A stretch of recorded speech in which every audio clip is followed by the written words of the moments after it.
In the 1950s, railroads across America declared steam dead. They were scrapping engines by the thousands and betting their futures on diesel's promise of simplicity and profit. Every expert called it progress, but on the unforgiving slopes of Appalachia, one company ran the numbers and refused the trend. While the industry mocked them and business journals warned of certain bankruptcy, their so-called obsolete locomotives kept doing the impossible, hauling more coal up steeper grades, faster and cheaper than modern diesels ever could. If diesels were unbeatable, why couldn't they conquer this mountain? The real story behind steam's last stand and the data that silenced its critics starts here. Across post-war America, the diesel locomotive became a symbol of progress and efficiency. Railroad executives, faced with mounting costs and fierce competition from highways and airlines, saw dieselization as a lifeline. Trade journals filled their pages with promises. Diesels would cut maintenance in half, slash labor costs, and keep trains moving with fewer breakdowns. The numbers seemed clear. A diesel needed no firemen to shovel coal, no hours spent cooling down or building up steam. Cleaning crews no longer battled cinders, ash, and smoke.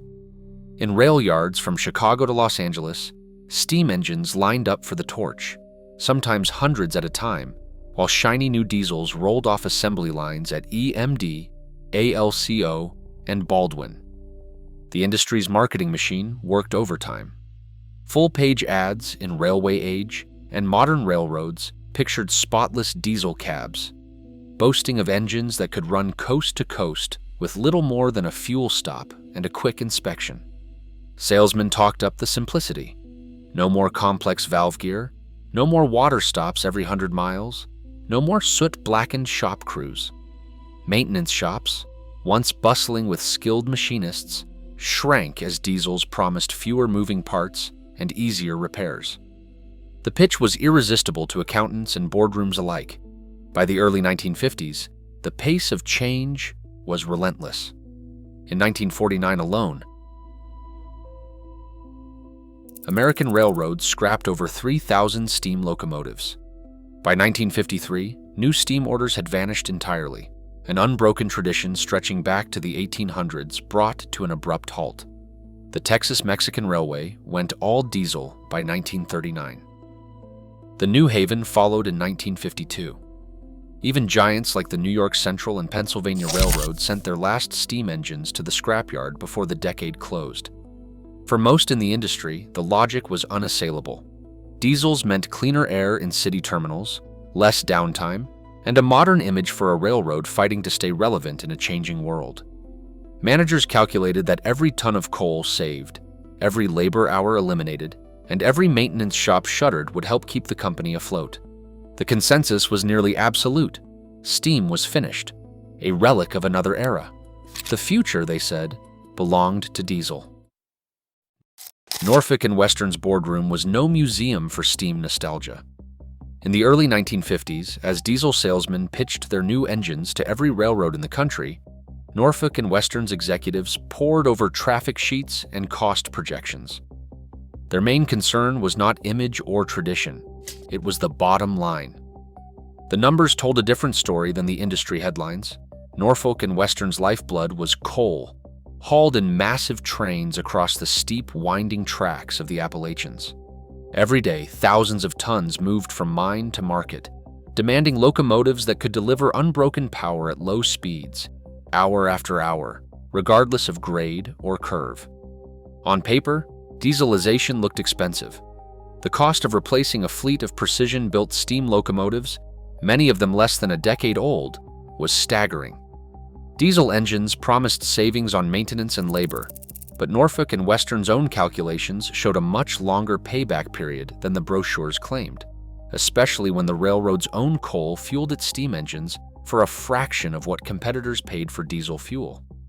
Board memos from this era reveal a management team focused on hard data, cost per ton mile, locomotive availability, and the true price of capital investment. The railroad's traffic profile, long, slow, heavy coal trains on grades, played to the strengths of steam, not diesel. At the heart of Norfolk and Western's confidence stood the Roanoke shops. Unlike railroads that bought their engines from outside manufacturers, Norfolk and Western built and maintained its own motive power in-house. The Roanoke shops were legendary for their craftsmanship and innovation. Skilled machinists hand-fitted valves, rods, and bearings to exacting tolerances. Each engine was a product of years of refinement, tailored specifically to the demands of mountain railroading. The shops could overhaul a locomotive on a tight schedule, keep parts flowing, and implement improvements without waiting for outside suppliers. This in-house advantage meant Norfolk and Western could control quality, costs, and turnaround times in ways few competitors could match. The board's decision was clear-eyed and unapologetic. They would keep steam not because it was familiar, but because for their railroad, it was simply better business. Management knew the outside world was watching and waiting for them to stumble. But the numbers, the coal, and the Roanoke shops gave them the confidence to stand alone. The challenge now was to prove to critics and competitors alike that their calculation was not just theory. It would play out in steel and steam on the toughest grades in the East. The industry's response to Norfolk and Western's decision was anything but subtle. Railway Age ran headlines predicting disaster, with one columnist calling the move a stubborn bet on a horse that has already lost the race. Diesel salesmen, quick to spot a marketing opening, sent out glossy mailers ridiculing the idea of running steam in the atomic age. One EMD circular teased why cling to ash and cinders when the future is clean and simple. At trade shows, the jokes came easy. A Baldwin representative quipped that Norfolk and Western was still shoveling coal, while the rest of us were shoveling profits. The mockery was not confined to sales pitches. Editorials in modern railroads warned that Norfolk and Western was courting bankruptcy by ignoring the plain facts of modern economics. Industry newsletters circulated rumors of secret boardroom fights and whispered about old men lost in nostalgia. Financial analysts on Wall Street began to treat Norfolk and Western as a curiosity, an outlier doomed to be swept away by progress. One syndicated columnist wrote that every month they delay dieselization is another nail in their own coffin. Competitors joined the pile on. The Pennsylvania Railroad president joked at a banquet that we admire Norfolk and Western's faith in steam. We just hope their stockholders do not mind the smoke. Even within the industry's own ranks, some engineers wondered aloud if Norfolk and Western's management had lost its grip. The phrase Alamo of steam started as a jab, not a badge of honor. Meanwhile, diesel manufacturers kept the pressure on. EMD's full-page ads promised a world without breakdowns, without grime, without the need for armies of machinists. Just push the button and go, they crowed, contrasting their sleek units with the supposed chaos of steam maintenance. Baldwin's copywriters took a sharper edge and said some railroads still believe in yesterday. We build for tomorrow. The ridicule was not just about technology. It was about image, about being seen as modern and forward-thinking. In an era obsessed with progress, Norfolk and Western's stand looked like a refusal to grow up. The message was clear: adapt or disappear. The predictions grew bolder. By 1955, trade journals forecast Norfolk and Western's demise within the decade, some even hinting at fire sales and forced mergers. A Railway Age editorial declared that no one bets against the tide and survives. But behind the laughter and finger-pointing, something else was happening. The more the outside world mocked, the more Norfolk and Western's engineers doubled down. The Roanoke shops buzzed with activity, not nostalgia. For every jeer in the press, a machinist tightened a bearing or recalibrated a stoker. The critics had made their case. Now the burden of proof was on steel, steam, and the stubborn numbers that refused to behave. Inside the Roanoke shops, every locomotive was more than a machine. It was a hand-built answer to the mountains. Skilled machinists worked to tolerances measured in thousandths of an inch, using micrometers and calipers to fit pistons, rods, and valves together by feel as much as by gauge. Where other railroads relied on mass-produced parts, N&W crews shaped and finished every critical component to match its partner exactly. This was not nostalgia, it was precision, and it paid off in performance that could be measured with a stopwatch and a ledger. One of the defining upgrades was the widespread adoption of roller bearings, starting with the first Class A articulated locomotives in the late 1930s. These Timken-style bearings replaced traditional plain bearings on axles and running gear, slashing friction and heat.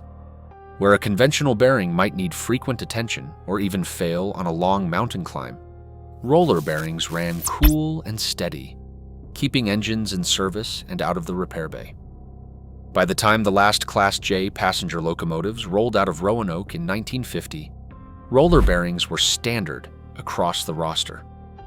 Maintenance logs from this era show a sharp drop in bearing failures and unscheduled shop visits, freeing up locomotives for more time on the rails. Every major system received the same treatment. Mechanical stokers, installed on both freight and passenger engines, kept the firebox fed at a rate no human crew could match, even on the steepest grades. Feedwater heaters, like the Worthington BL2, captured exhaust heat to pre-warm water before it entered the boiler, improving both efficiency and steaming capacity. These were not luxury features. They were essential for hauling 15,000-ton coal trains up 2% grades without losing speed or straining the machinery. The roster itself was a showcase of this philosophy.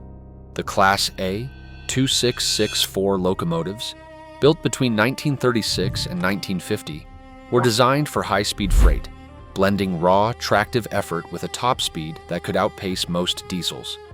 The Y-class mallets, with their massive articulated frames, specialized in dragging heavy coal drags through twisting mountain curves.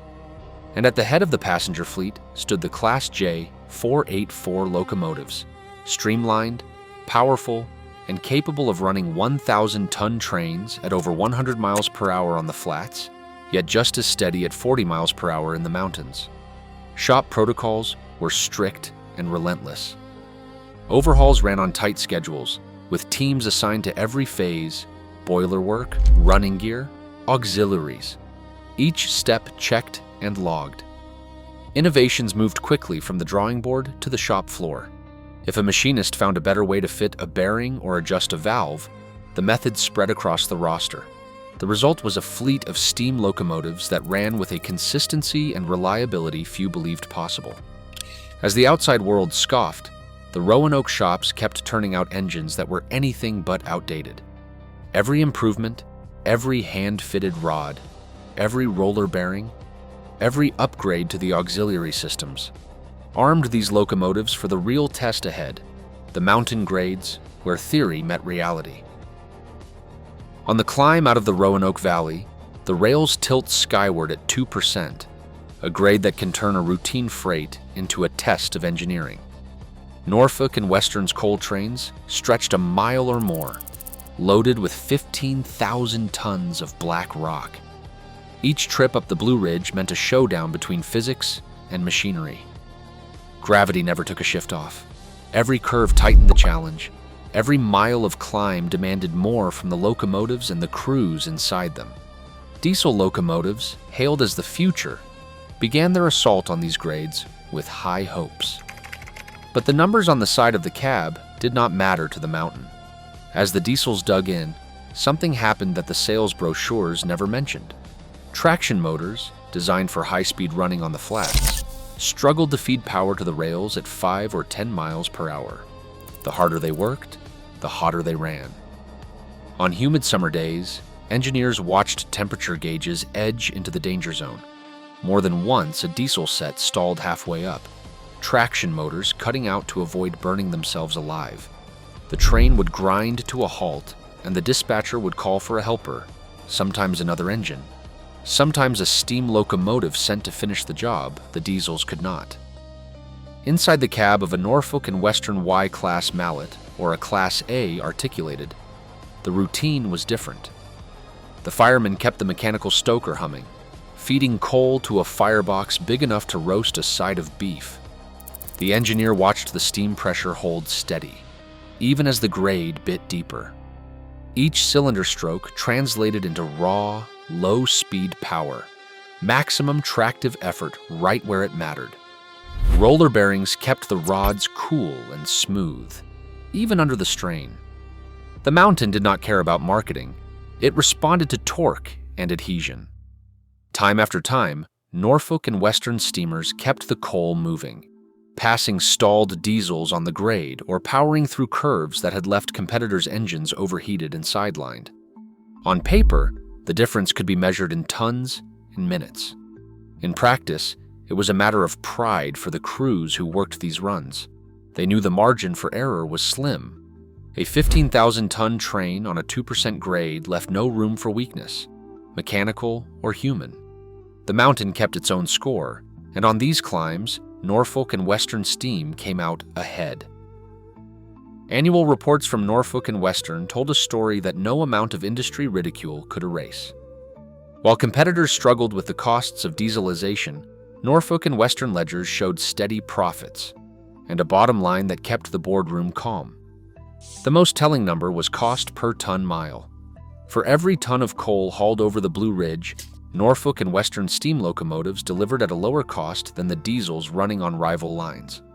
Company records from the mid-1950s reveal that steam-powered trains, fueled by the railroad's own coal, moved freight for pennies less per mile than the much-hyped diesels. Availability rates, tracked in meticulous shop logs, told a similar story. Thanks to roller bearings, hand-fitted parts, and disciplined maintenance, Norfolk and Western steam locomotives were ready for service over 90% of the time, outpacing many early diesel fleets that spent days sidelined with traction motor repairs or waiting for replacement parts. Financial analysts, once skeptical, began to take notice. Wall Street columns that had previously mocked the railroad's stubbornness now remarked on its dividend payments and stable earnings. In 1954, as other carriers posted losses from rapid diesel purchases and costly retraining, Norfolk and Western Annual Report quietly listed a profit. The numbers reached beyond the boardroom. Railway Age, which had once predicted bankruptcy, published a grudging review of Norfolk and Western performance, noting that the company's cost per ton mile was among the lowest in the industry. Investors, always watching for signs of trouble, found none in the quarterly statements. For over a decade, the prediction that steam would drag Norfolk and Western under never materialized. Instead, the railroad's careful accounting became the final word in the debate. In the end, it was not sentiment or stubbornness that kept steam alive on the mountain. It was arithmetic. The ledgers proved what the critics could not explain away. On Norfolk and Western rails, the complicated machine was simply the better one. Today, innovation still gets dismissed as impractical until it proves everyone wrong. Norfolk and Western's steam engines outperformed the so-called future, not by nostalgia, but by relentless engineering. As industries chase simplicity, the N&W story reminds us, sometimes complexity is the price of true progress. The best answers are not always the easiest to explain. What do you think? Are we still overlooking the complicated solutions that could change everything?